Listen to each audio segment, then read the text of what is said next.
এই মুহূর্তে আমরা বালুরঘাট পাথরাইতে বসে আছি এবং আমার সঙ্গে আছে অর্পিতা। অর্পিতা এই বছর 2024 মাধ্যমিকে অর্পিতা সপ্তম হয়েছে বালুরঘাট থেকে। অর্পিতা, তুমি আগামী দিনে মানে ক্লাস 12 হয়ে যাওয়ার পর তুমি পরবর্তীকালে ভবিষ্যতে কি নিয়ে পড়াশোনা করবে? আমার আপাতত টার্গেট জেইই মেন অ্যাডভান্স। আমি জেইই মেন অ্যাডভান্সের প্রিপারেশন স্টার্ট করব এবং আগামী দিনে আমি নিজেকে একজন আইআইটিয়ান হিসেবে দেখতে চাই। অর্পিতা, দেখো তুমি তো ক্লাস 9 থেকে বা ক্লাস 8 থেকে পরিকল্পনা করে নিয়েছো যে তুমি আইআইটিতে যেতে চাও বা আইআইটিয়ান হতে চাও বা তুমি জেইই মেন্স অ্যাডভান্স দিতে চাও, তো সেই মতো তুমি ফিজিক্স, কেমিস্ট্রি, ম্যাথমেটিক্স এই সমস্তর উপর গুরুত্ব দেওয়া তুমি শুরু করে দাও, বিশেষ করে বিজ্ঞান বিষয়গুলো, এবং সেটা তোমার মাধ্যমিকের ফলাফল থেকেই আমরা সেটা জানতে পারছি। কিন্তু আমার প্রশ্ন শুধু আমার নয়, সমগ্র পশ্চিমবঙ্গে যারা আগামী দিনে 2025 মাধ্যমিক অ্যাসপিরেন্ট, তাদের প্রশ্ন যে আর্টসের যে বিষয়গুলো, সেই বিষয়গুলোর প্রতি, যেমন তুমি জিওগ্রাফিতে পেয়েছো হচ্ছে 100 আউট অফ 100, এই যে জিওগ্রাফিতে 100 বা হিস্ট্রিতে 97, এটাও কিন্তু কম নয়। এই আর্টস গ্রুপে এইরকম ফলাফল করা বা এইরকম সাফল্য পাওয়া, এর কি তোমার কোনো গেম প্ল্যানিং বা স্ট্র্যাটেজি ছিল? হ্যাঁ, প্রথমত আমি বলতে চাই মাধ্যমিকের ক্ষেত্রে সবগুলো সাবজেক্টেই ফুল মার্কস একই থাকে, সায়েন্স হোক বা আর্টস। তাই আমাদের প্রত্যেকটা কিন্তু সমান গুরুত্ব দিয়ে পড়তে হবে। আর আমার ক্ষেত্রে যদি বলি, আমার লিটারেচার খুব ভালো লাগা জায়গা, বাংলা সাহিত্য হোক বা ইংলিশ লিটারেচার। আমি শুধুমাত্র স্কুলের বইতে সীমাবদ্ধ না থেকে সাহিত্য আমি এক্সট্রা নিজেও অনেক কিছু পড়ি। তাই বাংলা ইংলিশের প্রতি আমার ভালো লাগাটা আগে থেকেই কাজ করেছিল। আমি নোটসের বাইরে থেকে নিজে কিছু অ্যাড করার চেষ্টা করতাম অবশ্যই। আর যদি হিস্ট্রি জিওগ্রাফির ক্ষেত্রে বলা যায়, তাহলে আমি জানতে ভালোবাসি। শুধুমাত্র সিলেবাসের মধ্যে সীমাবদ্ধ থেকে জানাটা নয়, আমি জানতে ভালোবাসি, এই জন্য করছি, পরীক্ষা দিতে হবে জন্য নয়। এই জানতে ভালোবাসার জন্য পড়াটাই হয়তো সাকসেসের মূল কারণ। কারণ একটা বেসিক লেভেল অবধি আমাদের সবাইকেই জানতে হয়, সায়েন্স হোক বা আর্টস, কারণ একটা নলেজ আমাদের দরকার ইন ফিউচার। তো এই কারণে আমি পড়েছি এত ভালো করে। তার মানে বিষয়ের প্রতি ভালোবাসাটা কিন্তু অনেক দরকার একদম। সাফল্যের পিছনে। শুধু যে নাম্বার পাওয়ার উদ্দেশ্যে ছুটবো তা না, তাই তো? আচ্ছা, ইতিহাসটাকে মনে রাখার জন্য তুমি কি স্ট্র্যাটেজি অবলম্বন করছো? মানে ইতিহাসে এত সাল, তারপরে এত ইনসিডেন্ট, এত ঘটনাবলী পর পর পর কিভাবে মনে রাখবে, কিভাবে সেগুলোকে আমরা পরীক্ষার খাতায় উপস্থাপন করবো, যাতে আমাকে ইতিহাসের মতো বিষয় আমি 97 স্কোর করতে পারি? এক্ষেত্রে ইতিহাসের ক্ষেত্রে বলবো, আমার পাথফাইন্ডারে যিনি হিস্ট্রি টিচার ছিলেন বিদ্যাংশু স্যার, স্যার আমাকে ভীষণ রকম হেল্প করেছিলেন। স্যার একটা ছক বানিয়ে দিতেন। তো সালগুলো পরপর যদি আমরা ছক ওয়াইজ মনে রাখি, তাহলে সেগুলো খুব সহজেই মনে থাকে। আর যখন কোনো অসুবিধা হতো, হিস্ট্রি প্রচুর শর্ট কোশ্চেন প্র্যাকটিস করতে হবে। যখন কোনো অসুবিধা হতো, আমি স্যারকে পার্সোনালি ফোন করতাম। স্যার আমাকে যে কোনো সময় হেল্প করতেন। ব্রিজ কোর্সে স্যাররা 11টা 12টা অবধি রাত্রিবেলা ক্লাস করাতেন। এছাড়া পার্সোনালি যখন দরকার হতো, অ্যাট এনি টাইম স্যার আমাকে ডাউট সলভ করে দিতেন। তো এটা ভীষণভাবে আমাকে হেল্প করেছে। আচ্ছা অর্পিতা, আমি জিজ্ঞেস করবো তোমাকে এটা, যে অনেক ছাত্রছাত্রীরা মনে করে যে আমরা যখন কোনো টিচারকে বা কাউকে যখন যে কোনো সময় যখন কোনো ডাউট বা কোনো কিছু পাঠায়, আমরা হয়তো উত্তর পাই না। কিন্তু পাথফাইন্ডারের যে টিচারদেরকে, যেমনটা তুমি বললে, যখন তুমি তোমার ডাউট পাঠিয়েছো বা যখন তুমি তোমার যে কোয়েরিগুলো পাঠিয়েছো, তুমি সঙ্গে সঙ্গে সেই সাপোর্ট বা সেই উত্তরগুলো পেয়েছো? একদম। আমি তো আমার ক্ষেত্রে ভীষণভাবে পেয়েছি। আমার হিস্ট্রি টিচার যিনি ছিলেন, তাকে আমার স্কুলের টেস্টে হিস্ট্রির মার্কসটা একটু লো আসে। তারপর আমি স্যারকে ফোন করে বলি ভীষণ আপসেট হয়ে।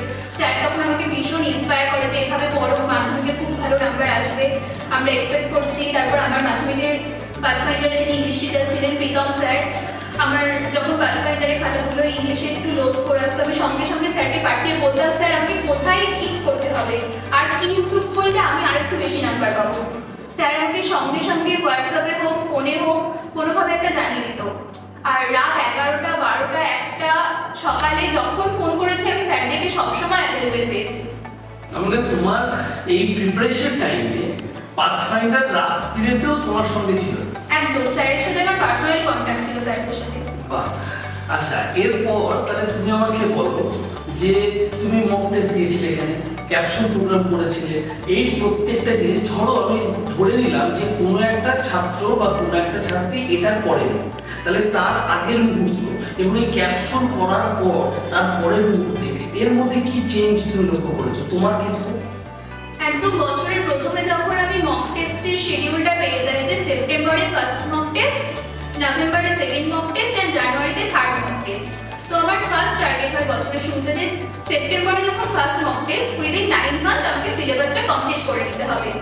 তো প্রথম মক টেস্টের ক্ষেত্রে আমার স্ট্র্যাটেজি ছিল আমি টেক্সট বইটা ফুটিয়ে পড়ে আমাকে শেষ করতে হবে। তখন আমি কোশ্চেন ব্যাংক প্র্যাকটিস বা শর্ট কোশ্চেনের উপর জোর দিই, তখন টেক্সট বুকটা শেষ করতে হবে।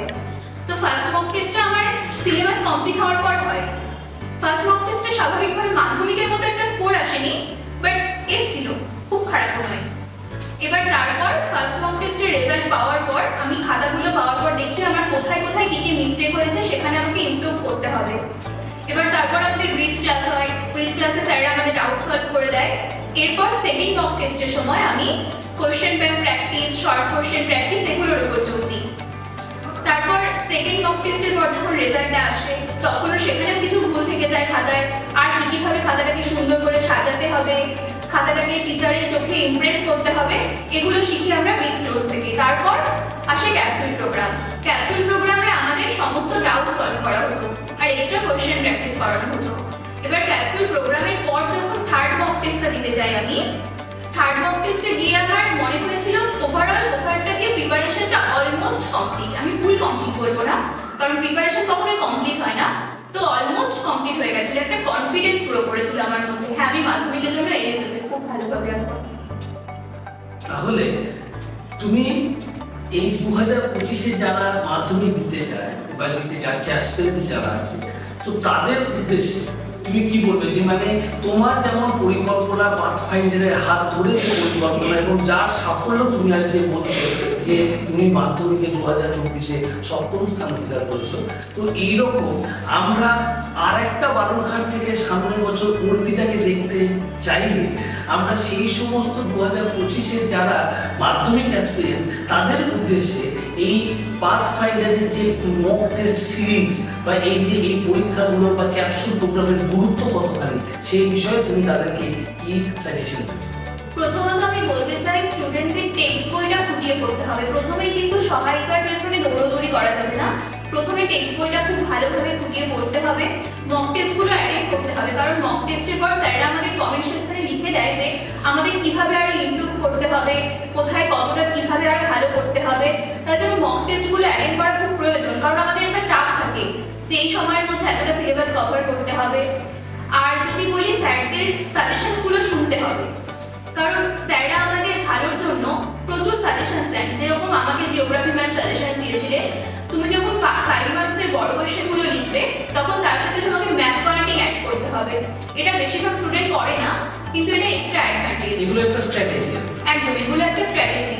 কারণ ভালো আমাকে স্যার বলেছিলেন পাথফাইন্ডার টিচার যে 95 আর 100 এর মধ্যে একটা ডিফারেন্স থাকে, তোমাকে সেই ডিফারেন্সটা তৈরি করতে হবে এবং শুধু পড়ে গেলে হবে না, কিছু স্ট্র্যাটেজিস ফলো করতে হবে আর নিজের ভালো লাগার উপর পড়াশোনাটাকে করতে হবে। একদম অনেকেই কি করে অন্য কারোর রুটিনের উপর ডিপেন্ড করে, একদমই না। তোমার মতো তুমি টার্গেট ফিক্স করো, তোমার টার্গেটের উপর তোমার সাফল্য আসবে। তার মানে এই যে স্ট্র্যাটেজি, এই পরিকল্পনা এবং প্রত্যেকটা উত্তরকে সঠিকভাবে কিভাবে রিপ্রেজেন্ট করতে হবে, কিভাবে লিখতে হবে, এই সমগ্র ব্যাপারটা এটাই কিন্তু তুমি পাথফাইন্ডারের কাছ থেকে পেয়েছো, তাই তো? তাই প্রত্যেকটা ছাত্রছাত্রীকে তুমি কি বলবে যে মক টেস্ট নেওয়া উচিত, মক টেস্টে এনরোল হওয়া উচিত? একদম আমি সবাইকে সাজেস্ট করবো মক টেস্টে এনরোল হতে, কারণ আমাদের উপর একটা চাপ চলে আসে মক টেস্টে যখন আমরা এনরোল করি বছরের শুরুতে, যে সেপ্টেম্বরের মধ্যে সিলেবাসটা কভার করে ফেলতে হবে, নভেম্বরের মধ্যে আরেকটু ভালো মার্কস পেতে হবে, তারপর জানুয়ারিতে থার্ড মক টেস্ট, তখন আরও একটু খুব বেশি ভালো মার্কস পেতে হবে। আর যখন আমরা মক টেস্টটা দিচ্ছি আমাদের যে রেজাল্টটা হচ্ছে সেটা অল ওভার ওয়েস্ট বেঙ্গলের মধ্যে হচ্ছে, তাহলে আমরা নিজেদের জায়গাটা বিচার করতে পারছি আমরা পশ্চিমবঙ্গে ঠিক কোথায় আছি এবং কতটা র্যাঙ্ক আমি পেতে পারি, তার একটা প্রবাবল একটা এক্সপেকটেশন আমরা কিন্তু এই মক টেস্টগুলো যখন শেষ হয় তার মধ্যেখানে পেয়ে যাই। একদম আমি একটা এক্সপেকটেশন পেয়ে গেছিলাম এবং তারপরে আমি একটা আশা করেছিলাম যে মাধ্যমিকে হয়তো 1 থেকে 10 একটা র্যাঙ্ক থাকবে। এই কনফিডেন্সটা আমাকে দিয়েছে পাথফাইন্ডার। তাহলে যেমনটা আমরা অর্পিতার কাছে শুনলাম যে এই মক টেস্ট এবং পাথফাইন্ডারের সঙ্গে চলা এবং এই মাধ্যমিকের সঠিক পরিকল্পনা এবং আমাদের পাথফাইন্ডারের যে সমস্ত শিক্ষকরা বিশেষ করে আর্টস গ্রুপের এবং সায়েন্স গ্রুপের যে শিক্ষকেরা যা সাজেশন বা যেরকমভাবে পরিকল্পনা যেরকমভাবে যে ট্রিক্সগুলো বা টেকনিকগুলো শিখিয়েছিল সেগুলোকে ব্যবহার করে কিন্তু অর্পিতা আজকে 2024 মাধ্যমিকে 7ম স্থান অধিকার করেছে। তাই অর্পিতাকে অসংখ্য ধন্যবাদ। অর্পিতার মুখ থেকে আমরা শুনে নিলাম তার এই সাফল্যের পরিকল্পনা কি ছিল বা সাফল্যের পিছনে কারণগুলো কি ছিল। তাই প্রত্যেক ছাত্রছাত্রীকেই বলবো ওর যেমনটা অর্পিতা আমাদেরকে জানানো তোমরাও সেভাবে মেনে চলো, দেখবে আগামী দিনে বালুরঘাট থেকে তথা পশ্চিমবঙ্গ থেকে এরকম অনেক অর্পিতাকে আমরা কিন্তু এই 1 থেকে 10 মধ্যে পেয়ে যাবো। ধন্যবাদ, থ্যাংক ইউ অর্পিতাকে, বেস্ট অফ লাক অর্পিতা। আচ্ছা অর্পিতা, আমি আরেকটা জিনিস জিজ্ঞেস করবো, যদি আগামী দিনে পাথফাইন্ডার তোমাকে তোমার এই জেইই মেন্স অ্যাডভান্সের প্রস্তুতিতে যদি সাহায্য করে তুমি কি আগে করবে? একদম ভীষণভাবে।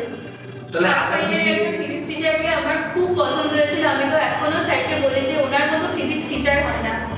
যাক, তাহলে পাথফাইন্ডারের এইরকম পরিকল্পনা বা পাথফাইন্ডারের সাহায্য যদি অর্পিতা আবার তার পরবর্তী যে লড়াইয়ে পায় তাহলে অবশ্যই পাথফাইন্ডারের সেই সাহায্যটা কিন্তু অর্পিতা অ্যাভেল করবে। তাই অর্পিতাকে পাথফাইন্ডারের সমস্ত পরিবারের তরফ থেকে বেস্ট অফ লাক। অর্পিতা আগামী দিনে আরও ভালো রেজাল্ট করে এবং জেইই মেন্স অ্যাডভান্সে ক্র্যাক করে আইআইটিয়ান হয়ে ওর শুধু বালুরঘাট নয় পাথফাইন্ডারের সমস্ত পরিবারকে যেন গর্বিত করে। ধন্যবাদ অর্পিতাকে সময় দেওয়ার জন্য, থ্যাংক ইউ, খুব ভালো থাকবে।